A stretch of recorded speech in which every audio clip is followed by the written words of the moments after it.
Hey guys, it's Kelsey. I'm here with Anthony Showtime Pettis. Anthony, man, last time I talked to you, you had just signed with the PFL. Now you're getting ready to jump right into the regular season. How excited are you to start the season on April 23rd?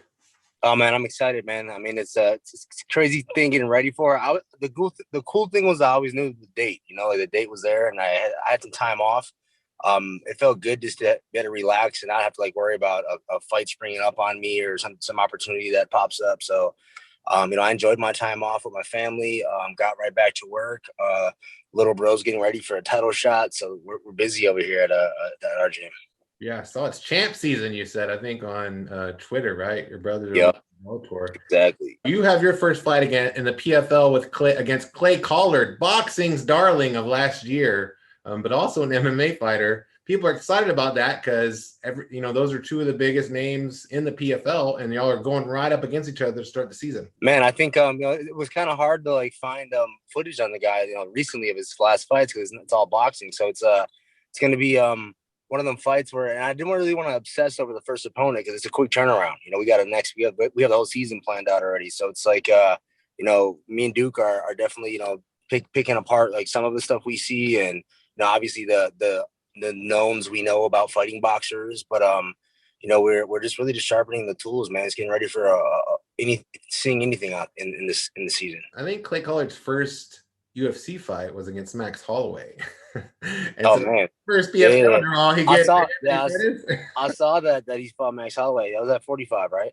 Yeah, and I think it was his Yeah, first UFC appearance. So I mean, that's pretty. yeah. Damn.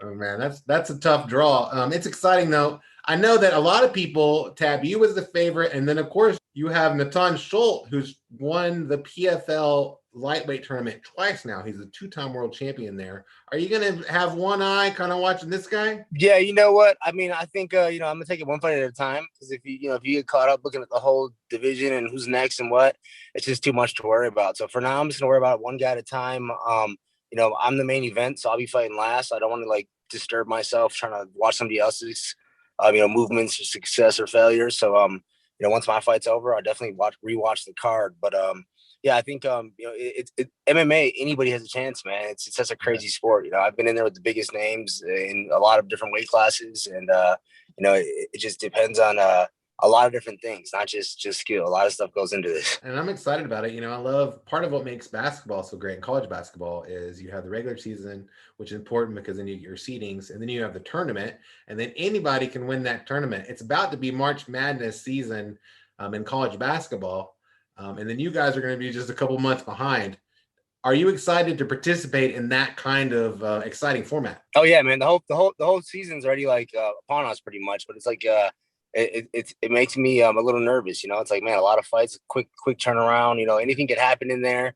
The objective is to get in, get out, and don't get hurt so you can get ready for the next one, man. So it's fun. It makes it fun again. Now, you're about to go into that bubble life, though, right? I mean, as a Yeah. fighter, first of all, as a fighter, you were already probably ahead of us regular folk as far as living in a bubble when the pandemic hit, because you did that anyway. When you do training camps, right? You have to be kind of a different kind of person. We all just went through this whole thing. We all kind of have been in bubbles, and now you're Yeah. going into the PFL's bubble, which to me seems like the fanciest bubble of all, right? It's where is it at Ocean Casino Resort and Atlantic City, all the sorts of amenities. You're going to be there 17 days before your fight. Talk to me a little bit about that situation. Yeah, that's another thing that's kind of new for me as well, and that's another thing that makes it fun and interesting, man. Like last year, kind of made us prepared for anything. Well, made me prepared for anything. I fought the last card with fans in attendance, and the first card back, after the coronavirus hit. So I was kind of ready for anything from last year, but this year they announced another 17-day bubble. But I mean, their plan that they have behind it is it's efficient. I think it's something that's necessary, especially right now because one of us gets sick or anybody on the card gets sick, the whole format could possibly be in jeopardy. The tournament style and trying to find a champion in 1 year. So I think they're definitely approaching it right. They're putting their resources together and making sure we're protected as professional athletes, and I love it. When I heard about it, that's what I thought too. I thought, oh, you really want to protect your fighters, which are your biggest asset as a company, right? And they're human beings. So I'm really happy to hear that they're taking so many strides. It's especially I think poignant, juxtaposed next to the recent news that the UFC is running ahead with their next what? Did you see UFC 261 was going to have a A full full audience. arena there? What do you think about that? That's wild, man. I think that's where I fought. Is that Jacksonville? Yeah, it's at the That's where same. I fought.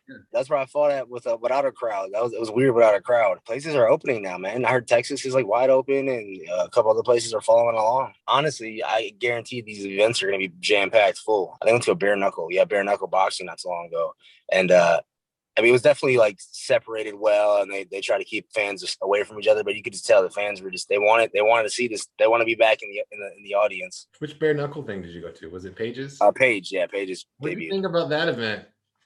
Man, like I said, it was like they definitely made sure it wasn't like a full packed out arena or nothing like that. But I mean, it was entertaining. I mean, I had a good time watching. Have you been approached by bare knuckle? No, I haven't been approached by bare knuckle. No, I haven't, man. Nah. Man, it's crazy. As an old school boxing guy, like it's super interesting to me because that's how boxing was 100 years before, right? Yeah, that's the old school. That's like real boxing, man. Bare knuckle, like it's getting down with it. Yeah. Watching it live, it's like, man, there's no room for error. Like that's a you got to be in your fight. Is that something you would be interested in ever? Nah, I don't think so. I don't think you want them gloves on. Yeah, my kicks help me out when it gets rough. So if I don't have any kicks, I'm like, man, I don't know. Yeah, but I think you said in the past that you would be open to regular boxing matches. Definitely regular boxing, yeah, but bare knuckle's different. Yeah, it does seem it's definitely entertaining. I was super entertained by Knuckle Mania. I don't think I was entertained by Knuckle Mania as I am about PFL's upcoming season. Your fight's what on April 23rd? It's the different dates are April 23rd, 29th, May 6th, June 10th, June 17th, and June 25th. So you fight on the 23rd, and then do you already know when your next fight is? Yeah. Well, they didn't say exact dates. I think they said June something. One of them June dates. Okay. I gotta find out. I'm just focused on April right now. Just focus on April. Just focus on getting in that bubble. The bubble to me is interesting also because it's going to change how you normally do things, right? You've been fighting for a long time now, so you have all these habits around having your training camp and then how you kind of taper off before the fight happens, and then of course fight week, and you're doing all these promotional things. How excited are you just to be at a one-stop shop? Yeah, man, I'm not sure exactly how it's going to work. That's why it's kind of it's interesting. It's kind of new for me. Like 17 days is a long time to be in a bubble. I'm not sure. I don't think we're going to have that.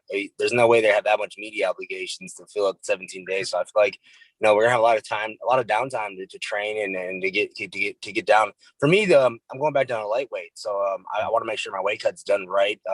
So I have some target goals I want to hit before I even go into that bubble.